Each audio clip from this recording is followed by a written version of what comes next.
This channel does not promote any violent, harmful, or illegal activities. All content provided by this channel is meant for an educational purpose only. Bank হোক বা অন্য কোনো আর্থিক প্রতিষ্ঠান, যদি আপনি ঋণ নেন এবং সেই ঋণ সময়ের আগেই শোধ করে দিতে চান, তাহলে গ্রাহককে একটি ফোরক্লোজার চার্জ বা প্রিপেমেন্ট চার্জ দিতে হতো। সেটা কত টাকা তা নির্ভর করত কত টাকা বাকি আর কদিন বাকি তার উপরে। এবার সেই চার্জ বন্ধ করে দিতে চলেছে রিজার্ভ ব্যাংক অফ ইন্ডিয়া। এমনি ঋণের ক্ষেত্রে ফোরক্লোজার চার্জ এবং ফ্লোটিং ঋণের ক্ষেত্রে প্রিপেমেন্ট চার্জ দিতে হতো।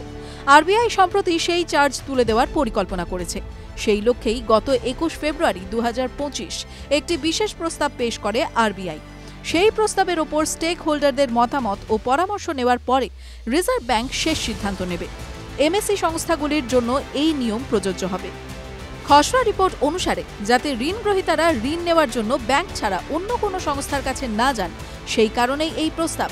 ব্যাংক ও অন্যান্য সমস্ত আর্থিক প্রতিষ্ঠানকে কোনো লক ইন পিরিয়ড ছাড়াই ঋণের ফোরক্লোজার করার অনুমতি দিতে হবে সব গ্রাহককে বলে জানায় আরবিআই। এই ফোরক্লোজারের জন্য কোনো আর্থিক প্রতিষ্ঠান বা ব্যাংক বাড়তি চার্জ করতে পারবে না। এই নিয়ম সম্পর্কে আগাম সমস্ত গ্রাহককে জানিয়ে রাখতে হবে বলেও নির্দেশ দেয় রিজার্ভ ব্যাংক। বর্তমান নিয়ম অনুসারে বেশ কিছু প্রতিষ্ঠান বা সংস্থা ফ্লোটিং রেটেড টার্ম লোনের প্রিপেমেন্টের ক্ষেত্রে বাড়তি চার্জ নিতে পারে না। ব্যবসা ছাড়া অন্য কোনো খাতে ঋণ নিয়ে থাকলে আগাম শোধের জন্য কোনো চার্জ কাটার নিয়ম নেই আরবিআই এর তরফে। প্রস্তাবের মূল বিষয়, ফোরক্লোজার চার্জ বন্ধ। ব্যক্তি এবং এমএসির জন্য ফ্লোটিং রেট লোনের ওপর কোনো ফোরক্লোজার চার্জ বা প্রিপেমেন্ট জরিমানা ধার্য করা হবে না।